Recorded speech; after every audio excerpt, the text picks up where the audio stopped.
Hello बच्चों, कैसे हैं आप सब लोग। आई होप आपकी दिवाली बहुत अच्छे से बीती होगी, मनाई होगी और पढ़ाई भी की होगी। साथ साथ में चैप्टर पढ़ रहे हैं हम केमिकल बॉन्डिंग, रासायनिक बंध और आणविक संरचना। पिछली क्लास में मैंने आपको कोवेलेंट कंपाउंड भी करवा दिया था, सहसंयोजक यौगिक। आयनिक कंपाउंड उससे पहले करा रखा है ना। तो मतलब आपको आयनिक कंपाउंड, कोवेलेंट कंपाउंड ये अच्छे से आता है। तो अंतर बता दोगे, differences between ionic compound and covalent compound. बिना टाइम वेस्ट किए फटाफट स्टार्ट करते हैं। आज कहीं जाना भी है तो थोड़ा जल्दी जल्दी पढ़ाऊंगी और इजी टॉपिक पढ़ा रही हूँ, है ना, कर लोगे फटाफट सारा काम।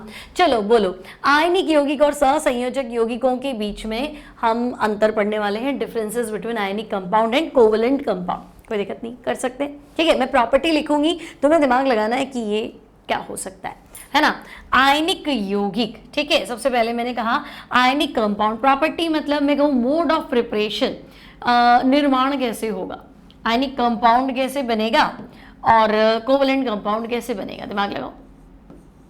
निर्माण, मोड ऑफ फॉर्मेशन, बंध निर्माण कैसे होगा, आयनिक बंध कैसा निर्माण होगा और सहसंयोजक बंध का निर्माण कैसे होगा। बताओ जल्दी करो, है क्या होगा। आयनिक बॉन्ड में आपने कहा था एक इलेक्ट्रॉन ट्रांसफर करेगा और दूसरा इलेक्ट्रॉन एक्सेप्ट करेगा, मतलब धातु और अधातु के बीच में बनेगा, इलेक्ट्रॉन के स्थानांतरण से बनेगा, ठीक है। तो आयनिक बंध निर्माण होता कैसे है, तो हम कहेंगे इलेक्ट्रॉन के ट्रांसफर से, इलेक्ट्रॉन के स्थानांतरण से। बिल्कुल भाई, आयनिक बॉन्ड कैसे बनेगा, इलेक्ट्रॉन के स्थानांतरण से। कोवेलेंट कैसे बनेगा, आयनिक बंध। अच्छा, आयनिक यौगिक मतलब इनमें आयनिक बंध होता है, इलेक्ट्रॉन स्थानांतरण से आयनिक बंध बनता है। आयनिक यौगिक और सहसंयोजक यौगिक में गुण है ना, अंतर है ना। तो इलेक्ट्रॉन के स्थानांतरण से आयनिक बंध बनता है। और आयनिक यौगिकों में कौन सा बंध पाया जाता है, तो हम कहेंगे भाई ठीक है, और डिटेल में लिखा है, छोटे बच्चे वाली बात है। इनमें आयनिक बंध होता है, इनमें सहसंयोजक बंध होता है। आयनिक बंध का निर्माण इलेक्ट्रॉन के ट्रांसफर से होता है। सहसंयोजक यौगिकों में सहसंयोजक बंध पाया जाता है और इलेक्ट्रॉन्स के साझे से, है ना, शेयरिंग बोले, इलेक्ट्रॉन्स के साझे से सहसंयोजक बंध का निर्माण होता है। Covalent bond is formed by the sharing of electron, ठीक है। इलेक्ट्रॉन के साझे से सहसंयोजक बंध का निर्माण होता है, ठीक है भाई। इतनी बात तो हमारी क्लियर ही है। और बताओ, मान लिया इसको तो नेचर बताओ, प्रकृति बताओ, बंध कैसा होगा, कंपाउंड कैसा होगा। आयनिक यौगिकों की प्रकृति, तो हम कहेंगे आयनिक यौगिक क्या, आयनिक यौगिक कैसे होते हैं, ठोस होते हैं, क्रिस्टल होते हैं, तो हम कहेंगे ठोस होते। और सारे आयनिक कंपाउंड ना, ऐसा नहीं दो चार एक्सेप्शन है, नहीं, सब के सब आयनिक यौगिक क्या होते हैं, ठोस होते हैं और क्रिस्टलीय प्रकृति के होते हैं। क्रिस्टलाइन नेचर, क्रिस्टलीय प्रकृति के होते हैं। सहसंयोजक यौगिक, तो हम कहेंगे रूम टेम्परेचर पे तो या तो गैस होते हैं या लिक्विड होते हैं, सॉलिड की तो बात ही बहुत दूर से आएगी। तो हम कहेंगे सामान्यतः, जनरल बात करें तो सामान्यतः ये रूम टेम्परेचर पे, कमरे के ताप पर ठोस या द्रव होते, द्रव या गैस होते हैं। कमरे के ताप पर या तो ये ईदर दे आर गैस और दे आर लिक्विड, गैस और लिक्विड होते हैं। तो फिर क्रिस्टल वाली बात तो आई। अब कुछ कुछ है तो एक्सेप्शन नहीं लिख रहे ना, मोटे मोटे तौर पे बात कर रहे हैं, ठीक है भाई। मान लिया कि भाई ये सॉलिड है तो वो तो गैस है ना। अब ये सॉलिड भी है तो कैसा है, क्रिस्टल है। वो सॉलिड है ही नहीं, पहली बात, सॉलिड है लेकिन बहुत कम होते हैं। जनरल बात करें तो ये ऐसे होते हैं, ठीक है। अब डायरेक्शनल प्रॉपर्टी, दिशात्मक गुण, तो ये मैंने आपको सिखाया था भाई, कौन सा बंध दिशात्मक होता है, कौन सा बंध अदिशात्मक होता है, तो आपको पता है। आयनिक यौगिक जिनमें आयनिक बंध होता है, आयनिक बंध कैसा होता है, तो हम कहेंगे आयनिक बंध अदिशात्मक। आयनिक यौगिक नॉन डायरेक्शनल, मतलब किस दिशा में आपको आयन बिठाना है वो नहीं है, 3D में सब जगह बिठाना, चारों तरफ ही बिठाना है ना। तो ये नॉन डायरेक्शनल होता है। यहाँ डायरेक्शनल, एक्स एक्सिस में बॉन्ड बनाऊं कि वाई में बनाऊं कि सबको एक प्लेन में रखूं, ये जरूर होता है। तो हम कहेंगे ये डायरेक्शनल होते हैं, दिशात्मक होते हैं, ठीक है। अब बच्चे, अगर दिशात्मक बंध है तभी तो समावयवता होगी, है ना। एक ही कंपाउंड को एक से अधिक तरीके से लिखना, तो हम कहेंगे आयनिक यौगिकों में समावयवता का गुण नहीं होता है, they do not show isomerism. ये डायरेक्शनल कैरेक्टर रखते हैं, इसलिए इनमें समावयवता होती है। है ना, एक ही कंपाउंड का अणु सूत्र समान हो लेकिन उनका संरचना सूत्र अलग हो सकता है। ठीक है, तो ये समावयवता दर्शाते। सिखाया था मैंने आपको नॉर्मल ब्यूटेन आइसोब्यूटेन वाला एग्जाम्पल देखे। 4 कार्बन है सीधे, मान लो 4 कार्बन, एक नंबर पर डबल बॉन्ड लगा दो तो 1 ब्यूटीन, और 2 नंबर पर डबल बॉन्ड लगा दो तो 2 ब्यूटीन। डबल बॉन्ड की स्थिति बदल दो तो आपका कंपाउंड ही बदल जाएगा। 1 ब्यूटीन अलग है, 2 ब्यूटीन अलग है ना। डिपेंड करता है कि आप उसका मेल्टिंग पॉइंट चेक करो, उसका मेल्टिंग पॉइंट चेक करो, बॉइलिंग पॉइंट चेक करो, केमिकल रिएक्शंस चेक करो, हर चीज़ अलग आएगी। इवन अगर हम 3D में पढ़े ना कि भाई एक बंध को उठा के, मतलब 2 परमाणु समान दिशा में है और 2 परमाणु को मैंने क्या किया, विपरीत दिशा में, कंपाउंड वो का वो है ना, लेकिन मैंने सिर्फ एटम्स की पोजीशन चेंज कर दी, तो दिशा बदल दी। ये ना देखो, मान लो क्लोरीन क्लोरीन है, ये ऐसे है, ऐसे दिशा में है ना, ऑपोजिट। और एक बार मैंने कहा नहीं, क्लोरीन क्लोरीन दोनों इधर रख लेते हैं और ब्रोमीन ब्रोमीन इधर रख लेते हैं, अमोनिया अमोनिया इधर रख लेते हैं, ऐसे। तो दिशा बदल तो कैरेक्टर बदल जाएंगे। मतलब एक अगर किसी बीमारी की दवाई है तो ऐसा हो सकता है कि दूसरा उस बीमारी का कारण हो। सिर्फ कंपाउंड की ज्योमेट्री चेंज होने से उनके कैरेक्टर चेंज हो सकते हैं। इस गुण को हम समावयवता बोलते हैं। अभी मैं जो बात कर रही हूँ 3D वाली, वो त्रिविम समावयवता है। वो आप हायर क्लासेस में पढ़ेंगे त्रिविम समावयवता, है ना। एक कैंसर का कारण है, दूसरा कैंसर की दवाई, तो कंपाउंड तो एक ही, फॉर्मूला तो एक ही है ना, लेकिन त्रिविम आकाश में उनकी व्यवस्था अलग अलग है तो उनका कैरेक्टर बदल जाता है, ये वाला। ठीक है, तो ओके भाई, समावयवता तो बहुत अच्छी प्रॉपर्टी है, ढंग से पढ़ना पड़ेगा। ठीक है, फिर हम कहेंगे अच्छा चालकता की बात करूं तो हमने देखा था मोटे तौर पे आयनिक यौगिक तो चालक होते हैं लेकिन ठोस अवस्था में नहीं होते। तो कब होते? तो हम कहेंगे या तो जलीय विलयन हो या गलित अवस्था। आयन फ्री होंगे तो करंट आएगा ना, ठोस नमक में थोड़ा ना करंट आएगा। तो हम कहेंगे ओके भाई, है ना, क्या होगा? तो हम कहेंगे या तो जलीय विलयन या गलित अवस्था, जलीय विलयन या गलित अवस्था में, गलित अवस्था में धारा के चालक होते हैं। ठीक है, conduct electricity in molten state और एक्वस सॉल्यूशन। ठीक है, पानी में घोल दो नमक को, करंट आ जाएगा। पिघला तो नमक को, करंट आ जाएगा। ठोस नमक हो, नमक के पैकेट पे करंट पास करो, नहीं आएगा, है ना। हम कहेंगे यहाँ नहीं, जनरली दे आर इंसुलेटर। अब आपको पढ़ा हुआ है कि भाई ग्रेफाइट में तो करंट आता है, सेल्फ आयोनाइजिंग कंपाउंड में तो करंट आता है, वो एक अलग चीज़ है ना। मोटे तौर पे अगर हम बात कर रहे हैं तो वहाँ हमें देखना पड़ेगा सामान्यतया ये धारा के कुछ चालक होते हैं, इनमें कोई करंट नहीं आता है।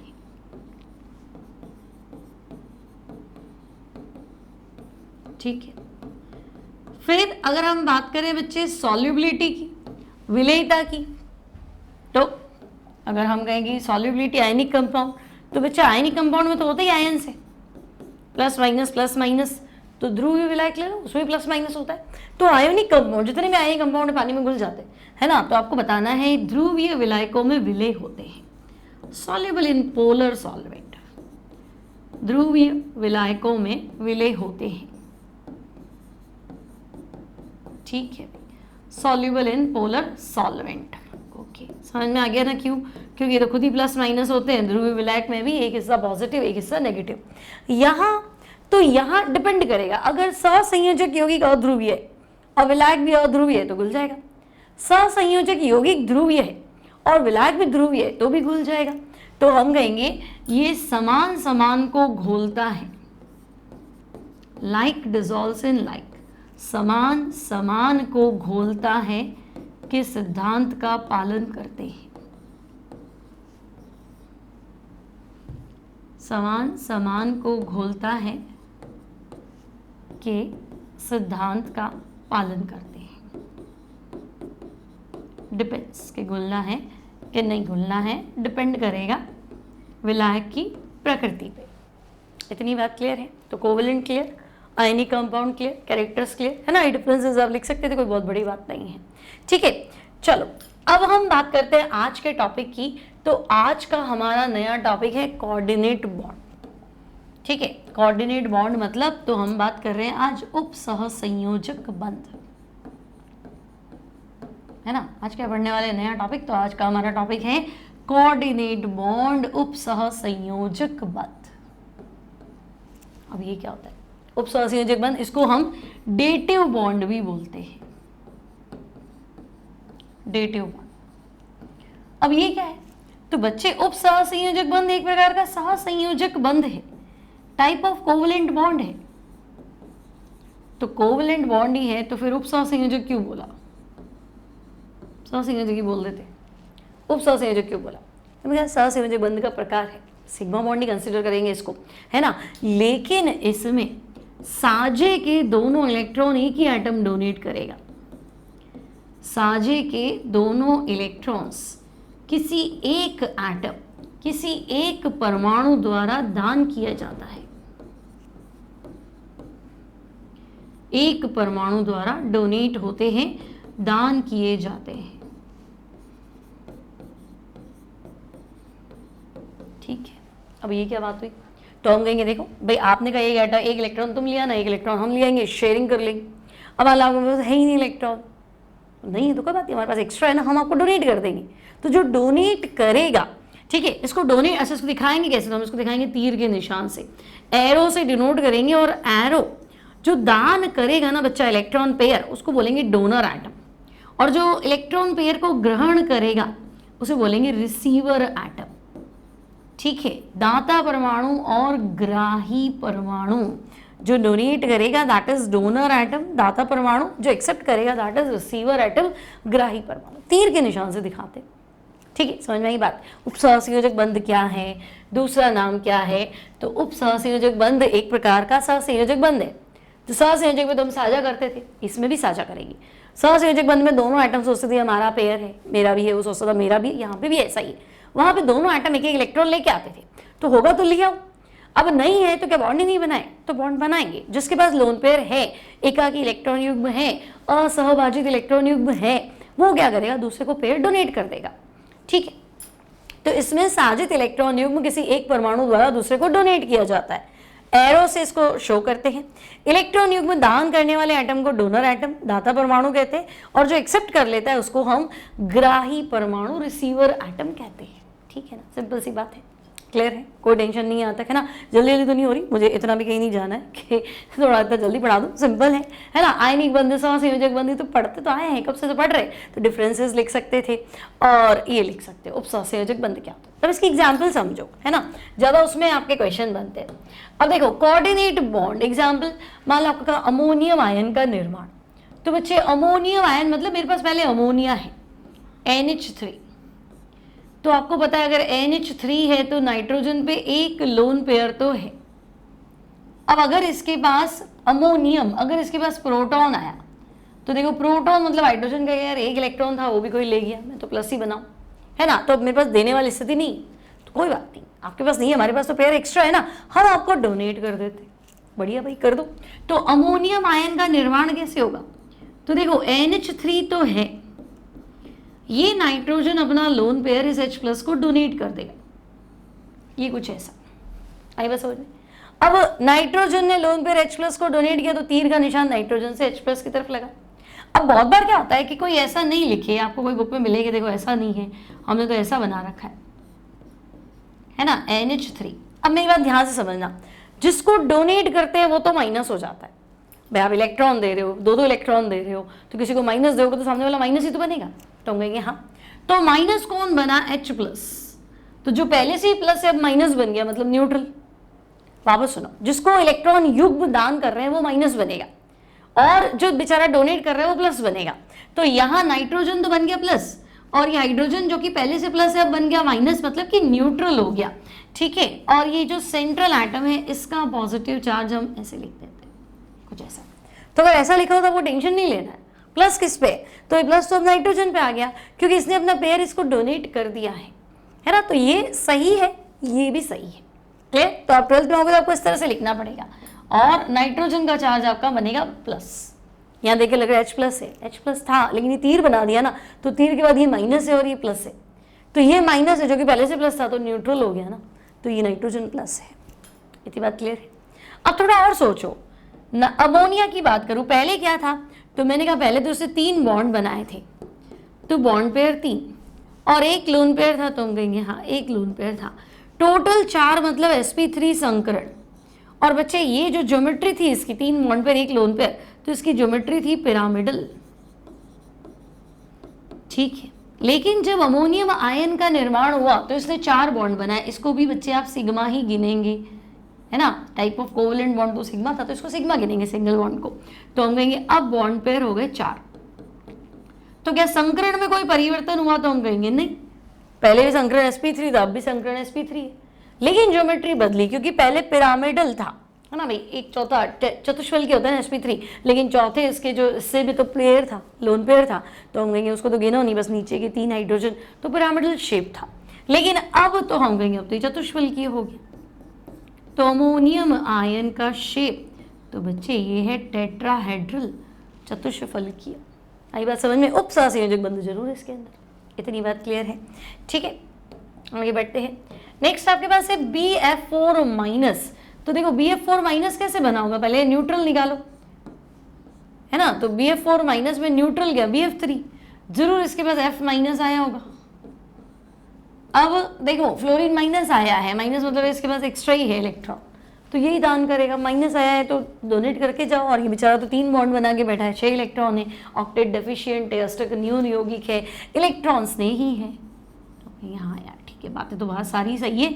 ये BF3 है और ये बेचारा 3 बॉन्ड बना के 6 इलेक्ट्रॉन लेके बैठा है, अष्टक इसका अपूर्ण है, तो F माइनस के क्या, कोई बात नहीं, मैं दान कर देता हूँ, लो आपको डोनेट कर दिया, ठीक है। अब डोनेट कर दिया तो देखो इस बार फ्लोरीन ने पेयर डोनेट किया है, तो एरो तो ऐसे बनाऊंगी ना, फ्लोरीन ने दान किया है बोरोन, कुछ ऐसा, ठीक है। अब ध्यान से सुनो, यहाँ 1 2 3 है ना, पहले बॉन्ड पेयर कितने हैं, तो हम कहेंगे 3, संकरण तो हम कहेंगे sp2, और sp2 मतलब पंखा, बिना ऊपर के हैंडल के, है ना, त्रिकोणीय समतलीय ट्राइगोनल कोप्लेनर। अब तो हम कहेंगे अब तो बॉन्ड हो गए 4, सारे सिग्मा बॉन्ड है ना, अब बॉन्ड हो गए 4, ठीक है, बॉन्ड 4 हो गए, संकरण sp3 और ज्यामिति चतुष्फलकीय, शेप क्या हो गया, टेट्राहेड्रल, ज्यामिति हो गई चतुष्फलकीय, ठीक है। तो अब ये एक उपसहसंयोजक बंध बना, हाइब्रिडाइजेशन भी चेंज हुआ, ज्योमेट्री में भी चेंज आया। ये क्वेश्चन मिलेंगे आपको आपके स्टडी मटेरियल में। नेक्स्ट देखो, हाइड्रोनियम आयन का निर्माण, फॉर्मेशन ऑफ H3O+, ठीक है, हाइड्रोनियम आयन का निर्माण H3O+। अब देखो H3O+ कैसे बना होगा, पहले वाटर होगा, न्यूट्रल निकालो, तो हम कहेंगे देखो पहले वाटर था, ऑक्सीजन पे 2 बॉन्ड पेयर 2 लोन पेयर, है ना, वाटर का स्ट्रक्चर तो आता है ना बच्चे, संकरण पढ़ा दिया है मैंने आपको, bond pair 2 lone pair 2, total 4, संकरण sp3।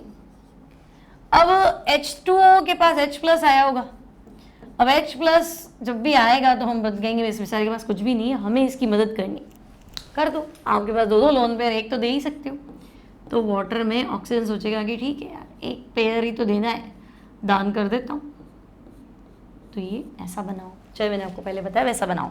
अब 1 लोन पेयर बचा है, अब 1 लोन पेयर बचा है, 2 थे ना, एक दान में चला गया ये, तो पहले संकरणी, और इसका शेप तो हमने कहा था वाटर तो इन्वर्टेड वी, उल्टा वी होता है, सब पढ़ा चुकी हूँ संकरण वाली क्लास में, है ना, प्लेलिस्ट में ही देखो उसको, ये जो लेक्चर है इसके 2 लेक्चर पहले मैंने आपको संकरण पढ़ाया, उसमें देखो इन्वर्टेड वी शेप। अब यहाँ आओ तो देखो यहाँ लोन पेयर 1 है, बॉन्ड पेयर 3 है, टोटल 4 है, तो संकरण अभी भी sp3, पहले भी sp3 अभी भी sp3 है, लेकिन अगर ये चीजें डिफरेंट होती है ना, bond pair lone pair different होते हैं तो शेप बदल जाता है, शेप बदल जाती है। आपके पास मान लो 30-60 का घर है, आपका भी 30-60 का, मेरा भी 30-60 का, सबका 30-60 का है, लेकिन सब ने अलग अलग शेप में स्ट्रक्चर अलग अलग बनाया है ना, किसी ने 3 रूम बनाया, किसी ने 2 ही रूम बनाया, किसी ने बड़ी लॉबी बना दी, किसी ने 4 रूम बना दी, तो डिपेंड, तो आपका संकरण सेम है, बात सही है, लेकिन बॉन्ड पेयर लोन पेयर अगर डिफरेंट है मतलब ज्योमेट्री ज्यामिति अलग अलग है। तो बॉन्ड पेयर 3 लोन पेयर 1, ऐसा तो अभी हमने अमोनिया में देखा था कि नहीं देखा था, देखा था ना, अमोनिया का कुछ ऐसा ही तो था, bond pair 3 lone pair 1 pyramidal, अभी भी वही बात है, बॉन्ड पेयर 3 लोन पेयर 1। तो अगर तुमसे पूछे कि ये किससे मैच करता है, किसका समसंरचनात्मक है, आइसोस्ट्रक्चरल विद, तो लिखो अमोनिया का, क्योंकि अमोनिया में भी सेम कंडीशन है, and ammonia is pyramidal and hydronium ion is also pyramidal in shape, isostructural with ammonia, ammonia का समसंरचनात्मक है, बात क्लियर है। समझ में आ गया यहाँ तक? ठीक है, अब मान लो तुमसे ऐसा क्वेश्चन पूछे कि किसी एक ऐसे कंपाउंड का नाम बताओ, है ना, किसी एक ऐसे कंपाउंड का नाम बताओ जिसमें एक यौगिक, जिसमें आयनिक बॉन्ड होना चाहिए, जिसमें कोवलेंट बॉन्ड भी होना चाहिए, कोऑर्डिनेट बॉन्ड भी होना चाहिए, और लगे हाथ हाइड्रोजन बॉन्ड मिल जाए तो वो भी ठीक है ना। ऐसा घर बना बताओ तुम्हारे पूरे एरिया में जिसमें ना बढ़िया आपके 3-4 तो बेडरूम्स है ना, बड़ी सी लॉबी है, फिर गार्डन भी मिल जाए, है ना, और पर्सनल स्पेस मिल जाए उसका बहुत सारा। यहाँ मतलब पर्सनल आप बोलते हैं ना, पूरा गली उसकी है, मान लो पूरी गली में एक ही घर है तो पूरा स्ट्रीट ही उसी का हो गया। या ऐसा तो बहुत कम होता है, जो क्वेश्चन पूछो ऐसा भी कम ही होगा। आयनिक बंध भी पूछ रहे हो, सहसंयोजक भी पूछ रहे हो, उप सहसंयोजक भी पूछ रहे हो, है ना, आयनिक बंध, सहसंयोजक बंध, उप सहसंयोजक बंध, और लगे हाथ हाइड्रोजन बॉन्ड भी पूछ रहे हो, ऐसा तो फिर कहाँ मिलेगा। तथा हाइड्रोजन बंध पाया जाता है। एक ऐसा कंपाउंड बता दो जिसमें आयनिक बॉन्ड भी हो, कोवलेंट बॉन्ड भी हो, कोऑर्डिनेट बॉन्ड भी हो, और सब कुछ हो। तो यार ऐसा कंपाउंड आपके पास एक है, इसको हम बोलते हैं ब्लू वाइट्रियोल। क्या बच्चे? ब्लू वाइट्रियोल, हिंदी में लिखते हैं नीला थोथा। कॉपर सल्फेट .5H2O, ठीक है। अच्छा, इसका जेई में भी क्वेश्चन था एक बार, 2009 में होगा शायद, 9-10 में। कॉपर सल्फेट .5H2O में एक्चुअल में इसका स्ट्रक्चर क्या है? बोलने में आता है 5 क्रिस्टलीय जल के अणु है, लेकिन देखो कॉपर 4 जल के अणुओं के साथ तो कोऑर्डिनेट बॉन्ड बनाता है, कॉपर +2, बाहर सल्फेट होता है, और एक वाटर ऑफ क्रिस्टलाइजेशन, इस तरह से। अब ये कैसा स्ट्रक्चर है? तो देखो कॉपर तो आपका +2 है, ठीक है, 4 जल के अणु इसको ऐसे घेरे हुए हैं और इसको अपना लोन पेयर डोनेट कर रहे हैं, ठीक है भाई, 4 जल के अणु इसको अपना लोन पेयर डोनेट कर रहे हैं।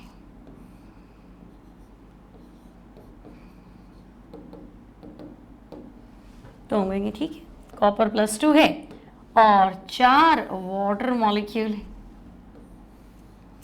है ना। बाहर कॉपर +2 है तो बाहर सल्फेट -2 है, SO4 -2, S double bond O, O- और O-, कुछ ऐसा। तो कॉपर +2 और SO4 -2 के बीच में क्या है? तो आयनिक बॉन्ड है, और ये 4 आपको उपसहसंयोजक बंध नजर आ रहे हैं। और बाकी एक जो वाटर मॉलिक्यूल है ना, मैं ऐसे लिख रही हूँ, देखो दिख रहा है तुम्हें, HOH, यहाँ आपका हाइड्रोजन बॉन्ड है, ये हम पढ़ेंगे आने वाली क्लास में। फिलहाल हाइड्रोजन इस ऑक्सीजन के आकर्षण से बंधा हुआ है, हाइड्रोजन बंधा है ना, इसलिए हाइड्रोजन बॉन्ड, ठीक है। तो H+ है, वाटर में तो मैंने आपको सिखा ही रखा है, हाइड्रोजन इस तरह से प्लस बना दो, ये हाइड्रोजन आपका प्लस बना दो ये तो देखो ये वाला तो दिख गया उपसहसंयोजक बंध, कॉपर +2 सल्फेट -2 के बीच में आयनिक बंध, हाइड्रोजन बॉन्ड दिख गया सल्फेट और वाटर के बीच में। और सहसंयोजक बंध तो फिर ये क्या है? SO4 में क्या है? 4 और 5 6 सिंगल, मतलब 2 पाई और 4 सिग्मा बना रखे हैं ना, तो वो आपके सहसंयोजक बंध। तो ये एक ऐसा कंपाउंड है जिसमें आपको हर तरह के बॉन्ड मिलेंगे। अमोनियम क्लोराइड भी होता है NH4Cl, लेकिन वहाँ आपके पास हाइड्रोजन बॉन्ड नहीं होता है, बाकी वहाँ पे भी 3 बॉन्ड तो मिलते ही हैं, ठीक है। अब एक क्वेश्चन पूछा जाता है आपसे कि भाई SiCl4 तो हाइड्रोलाइज्ड हो जाता है ना, SiCl4 का जल अपघटन हो जाता है, CCl4 का जल अपघटन नहीं होता है, क्यों? तो देखो SiCl4 अभी ध्रुवीय तो है नहीं, ये चतुष्फल की ज्यामिति है SiCl4 की, और चतुष्फल की ज्यामिति वाला ध्रुवीय अणु नहीं होता है, अध्रुवीय होता है, ठीक है। तो चलो एक बार छोड़ भी दें, SiCl4 जल अपघटित क्यों नहीं होता है, क्यों HCl बाहर नहीं निकलता है?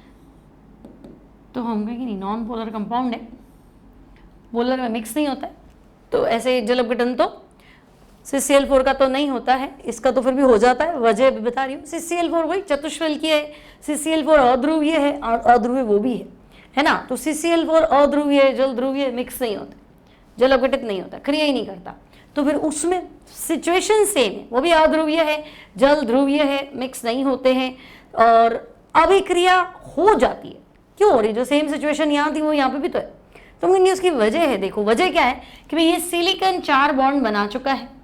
अब अगर जल का अणु आया तो जल में ऑक्सीजन गया हुआ, मेरे पास लोन पेयर है, अब तो रिएक्शन तो नहीं कर रहा, मत कर, लोन पेयर तो ले ले दान में, ऐसा ही मान जाता है यार, एक तो डी कक्षक है ना, अभी गिरा तो नहीं करूंगा, अभी गिरा तो नहीं करूंगा, कुछ भी हो जाए, ठीक है, अगर दान में दोगे तो मैं अपनी संयोजकता विस्तार कर सकता हूँ, लोन पेयर एक्सेप्ट तो कर ही सकता हूँ, है ना, वाटर के पास 2 लोन पेयर है, एक तो एक्सेप्ट कर सकते हैं, 3D कक्षक है ना भाई, है ना, और सिलिकॉन 5 बॉन्ड बनाए, तकलीफ क्या है, 5 बनाए 6 बनाए, बना सकते हैं।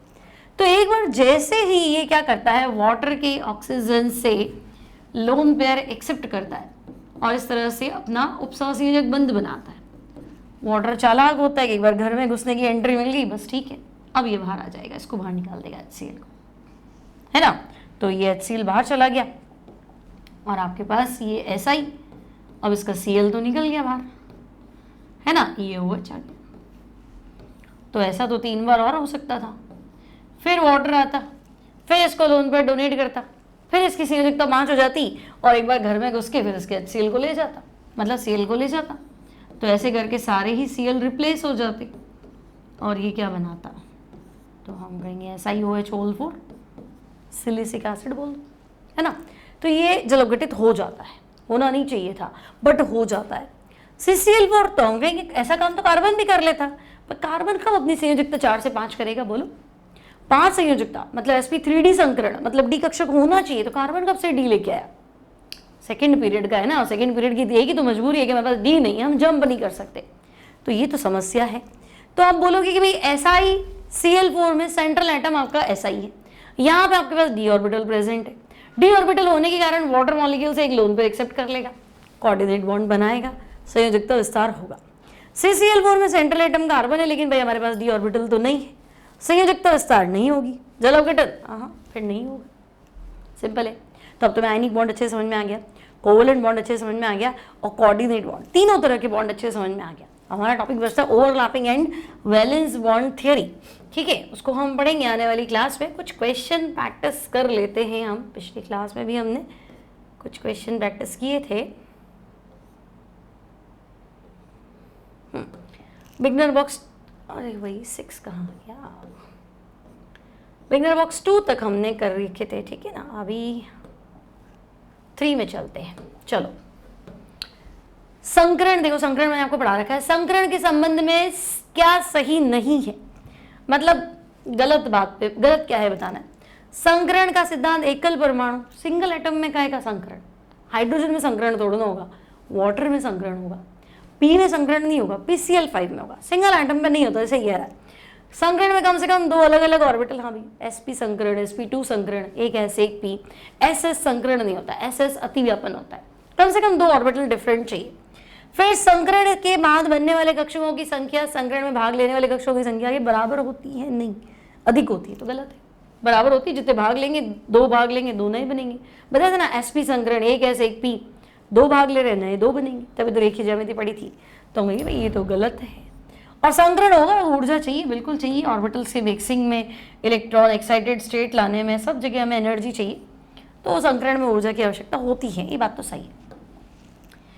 नेक्स्ट Al(I3) सेंट्रल एटम आपका एल्यूमिनियम है और 3 आयोडीन के साथ, अब एल्यूमिनियम तो आपका है ही बोरॉन फैमिली का, बैंगन आलू, तो बोरॉन के तो मैं तो 3 ही बंध बना सकता हूँ, तो उसकी फैमिली वाले बोले कि भाई तुम 3 बनाओगे तो हम भी 3 ही बनाएंगे, भाइतम कोश में 3 है, साझा करके तो कम से कम 3 बनाएंगे ना। तो बच्चे बॉन्ड पेयर 3, तो 3 में 3 कक्षक मिश्रित होंगे, तो sp2, तो यहाँ करेक्ट आंसर इज sp2, ठीक है।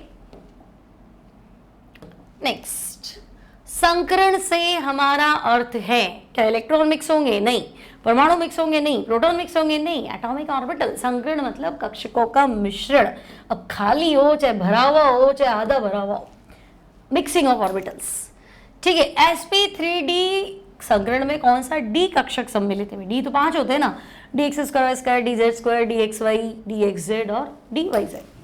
अब PCl5 में प्रॉब्लम क्या है, 5 को हम ऐसे सेट करते हैं त्रिकोणीय, तो ये हमारा sp2 तो ऐसे मिक्स हो जाएंगे, ठीक है ना, त्रिकोणीय तो हम कहेंगे लो त्रिकोणीय, द्विपिरामिडीय, अब ये ऐसा शेप लाने के लिए मुझे कौन सा डी कक्षक चाहिए जो तल के ऊपर भी आए, तल के नीचे भी आए। तो ऐसा शेप लाने के लिए सोचो तो क्या है ये कौन सा डी कक्षक है? ये कब लाओगे बच्चे? जब तुम्हारे पास डी कक्षक कौन सा हो? dz²। ये शेप याद आया? पढ़ा था ना, नहीं तो एटॉमिक स्ट्रक्चर पढ़ो। डी कक्षक ऐसा dz²। आई बात समझ? देन आगे बढ़े। एक sp3 संकरित कक्षक में होते हैं, अच्छा ठीक है, sp3 मतलब s plus P plus P plus P, ठीक है। तो कुल कितने हो गए? तो मैं कहूँगी कुल 4 हो गए। कुल कितने कक्षक हुए? 4। तो s तो एक ही है, तो s का गुण कितना है? 1/4 s है और 3/4 p है। तो देख लो यार, 3/4 s नहीं, 1/4 क्या है भाई? 3/4 p है। 3/4 जो है वो p कैरेक्टर है, ठीक है। अमोनिया के प्रोटोनीकरण में, अभी तो पढ़ा था, अमोनिया के प्रोटोनीकरण में ये अमोनिया है, इसको H+ मिला, अमोनियम आयन बना, बिल्कुल बना। तो क्या हाइड्रोजन बॉन्ड बनाओगे कि नहीं? सहसंयोजक बना? बिल्कुल भी नहीं। संकरण अवस्था बदली? नहीं। यहाँ पे भी तो sp3 था, 3 बॉन्ड पेयर 1 लोन पेयर, वहां पे भी sp3 था, लेकिन ये पिरामिडल था, अभी सिखाया था मैंने तो तुम्हें, ये पिरामिडल था और वहाँ 4 बॉन्ड पेयर है, तो घर का नक्शा अलग अलग है, साइज सेम है। सिमिलरली कक्षक 4-4 है हमारे पास, लेकिन यहाँ टेट्राहेड्रल है अमोनियम में। तो क्या चीज़ बदली? तो ज्योमेट्री बदली भाई, संकरण तो सेम है, आकृति बदल गई। सहसंयोजक बंध, उपसहसंयोजक बंध दिशात्मक है, डायरेक्शन पे डिपेंड करते हैं।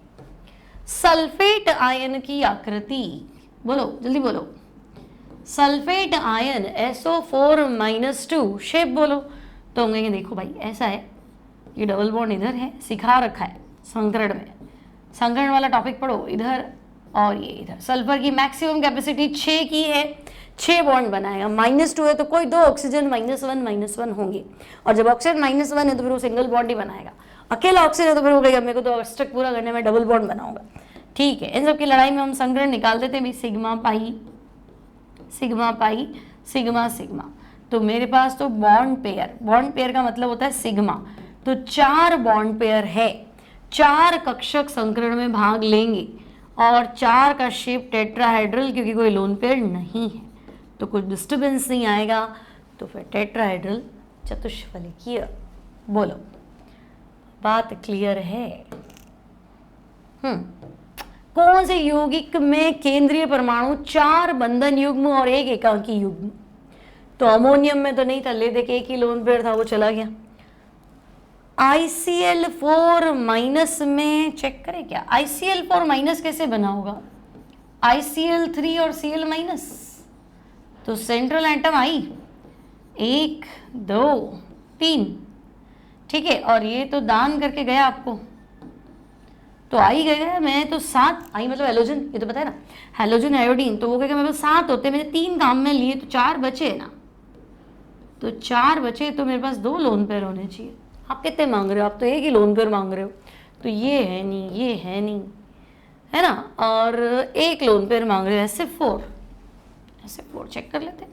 सल्फर की कैपेसिटी 6 बॉन्ड बनाने की थी ना, SF6 होता है, SF6 होता है, सल्फर छठे ग्रुप का है, 16वां ग्रुप 2 8 6, तो 6 बॉन्ड बनाने की थी। फिलहाल आपने 4 बॉन्ड बनाए हैं तो 1 पेयर तो रहना चाहिए, तो 4 बॉन्ड पेयर 1 लोन पेयर तो हमें SF4 में मिलेगा। बोलो सही? HCF4 में सेंट्रल एटम, ठीक है। जीनॉन कहेगा भाई मैं अक्रिय गैस हूं, मेरे पास तो अष्टक पूरा है, लेकिन काम करने का शौक है, 4 बॉन्ड तो बना लिए। अष्टक पूरा है तो 4 बन गए, पीछे कितने हैं? तो 4 पड़े, तो पेयर में बताओ, तो 2 लोन पेयर है। तो क्या पूछा? लोन पेयर कितने? तो लोन पेयर तो 2 है, यानी ये ऑप्शन तो गलत हो गया। अब तो भाई रेखीय का नजर आ रहा है, ये वर्ग समतलीय है, एकाकी इलेक्ट्रॉन युग्म की संख्या और ज्यामिति एकाकी इलेक्ट्रॉन लोन पेयर तो 2 है। ज्यामिति अष्टफलकीय नहीं है, ज्यामिति वर्ग समतलीय है। अष्टफलक कैसे होगा? ज्यामिति तो यही हुई ना, बस अष्टफलक ऊपर नीचे तो बॉन्ड है ही नहीं ना, तो ये थोड़ा गलत प्रिंट हो गया भाई, हो जाता है नीट जेईई में भी क्वेश्चन में गड़बड़ हो जाती है। तो वर्ग समतलीय, स्क्वायर प्लेन है, स्क्वायर ही है ना, 4 फ्लोरीन है ना, लोन पेयर को ज्योमेट्री में थोड़ा कंसिडर करते हैं, सिखाया था तुम्हें इतना तो है, ये तो आना चाहिए। PCl5 में P गुणों की प्रतिशतता, अब यार ये PCl5 में संकरण, PCl5 में P कितने बॉन्ड बना रहा है? तो भाई P बना रहा है 5 बॉन्ड। संकरण क्या है? तो भाई sp3d है ना। कुल कक्षक कितने हैं? तो कुल कक्षक 5 है, ठीक है। 5 में से P कितने? 3। P के कक्षकों की संख्या 3, कुल कक्षकों की संख्या 5, प्रतिशत निकालो तो 60%, 60% P कैरेक्टर है। इसको भी समझा रखा है आपको, कर लोगे, सिंपल क्वेश्चन है, ज़्यादा कोई वो है नहीं भारी भरकम सवाल, ठीक है। अब ये मैं तुम्हें नेक्स्ट कराऊंगी, एक्सियल और इक्वेटोरियल वाला अभी तुम्हें समझाना पड़ेगा इसको। चलो ये इतने सवाल हैं आपके, ठीक है। मिलते हैं नेक्स्ट टाइम नेक्स्ट क्लास में। अच्छा लगे लाइक शेयर सब्सक्राइब करके जाएंगे, पहले लाइक करो, फिर सोचो अपने किसी अच्छे फ्रेंड को, है ना। और अच्छा क्या, जिससे कंपटीशन हो, तुम्हें लगे कि हाँ यार ये भी होशियार, मैं भी होशियार, अब उसको भी थोड़ा स्टडी मटेरियल दे दो पढ़ने का, देखा अब फिर शीट करो।